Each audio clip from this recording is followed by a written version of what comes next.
లేక రైతులు కల్లాలలో పడిగాపులు కాస్తుంటే అధికారులు ప్రజాప్రతినిధులు పర్యాటక వారం అంటూ సంబరాలు చేసుకుంటారా అని బీఆర్ఎస్ ప్రధాన కార్యదర్శి జీవన్ రెడ్డి నిలదీశారు. రైతులు పుణ్యక్షేత్రాలకు వెళ్లే పరిస్థితుల్లో ఉన్నారా, ఇది ప్రభుత్వానికి తెలువుదా అని ప్రశ్నించారు. జగిత్యాల జిల్లా రేచపల్లిలో కొనుగోలు కేంద్రాలను జీవన్ రెడ్డి పరిశీలించారు. ఇప్పటికీ కొనుగోలు పూర్తి కాకపోవడంతో సంబంధిత అధికారులతో ఫోన్లో మాట్లాడారు. ఇన్ఛార్జి మంత్రులు తమ జిల్లాల్లో వారం రోజుల పాటు క్యాంపు వేసి ధాన్యం కొనుగోలు పూర్తి చేయాలని సూచించారు. మంత్రి ఉత్తమ్ తూతూ మంత్రంగా ఫ్లయింగ్ విజిట్ చేశారని మండిపడ్డారు. కల్లాలను పడిగాపులు కాస్తుంటే రైతు కల్లాలను పడిగాపులు కాస్తుంటే పర్యాటక వారమానే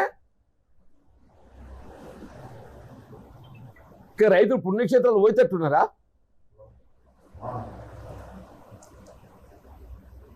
రైతులు పర్యాటక ప్రాంతాలు పుణ్యక్షేత్రాలు పోయేటట్టున్నారే? కళ్ళలో పడిగాపులు కాస్తుండ్రు. మరి ఇప్పుడు గత సంవత్సరం లేని లారీల కొరత ఇప్పుడు ఎందుకు వచ్చింది? ఇప్పుడు లారీలు ఏదైతుందో గత సంవత్సరానికి సంవత్సరానికి లారీ అయితే మాయం కాలేదు కదా. ట్రాన్స్పోర్టేషన్ గత సంవత్సరం ఇప్పటికి మాయం కాలేదు కదనే. ఇవాళ ఎందుకు ఈ లారీల కొరత ఏర్పడ్డది? బస్తకి 2 లారీవుడు నీకు ఎన్ని చెప్పు అంటావు. మరి లారీల సమస్య ఎందుకు పుట్టుకొచ్చింది? గతంలో లేని లారీల సమస్య ఇప్పుడు ఎందుకు పుట్టుకొచ్చింది? The problem is unload.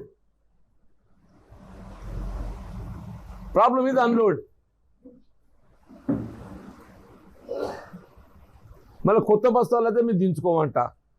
అదేందుకు తెలియదు. ఇంకా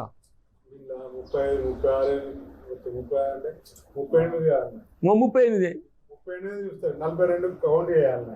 ఇట్లా 4 కిలోలు పోతుంది. 10 కిలోలు.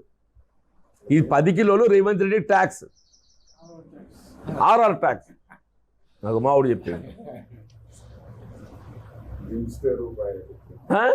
అరే Revanth Reddy tax, RR tax ప్రతి ఎకరా 10 కిలోలు. రేవంత్ ఆయన ముఖ్యమంత్రి అయినందుకు తెలంగాణ రాష్ట్రానికి ఏది ఇస్తుందో RR tax. Revanth Reddy RR అంటే ఇంకేమైంది అనుకునేవు? ఆర్ఆర్ ట్యాక్స్ ఎకరా 10 కిలోలు. ఎకరా 10 కిలోలు అంటే 250 రూపాయలు ఇంటూ 30 7,500. 7,500 ఇది ఆర్ఆర్ ట్యాక్స్. కానీ పెట్టుబడి సాయం బీకింది. నేను చెప్తే చిన్న గీత కనబడ కూడా పెద్ద గీత పెట్టిండు. ఇప్పుడు ఇక చిన్న గీత కనబడ పెద్ద గీత కొట్టిండు.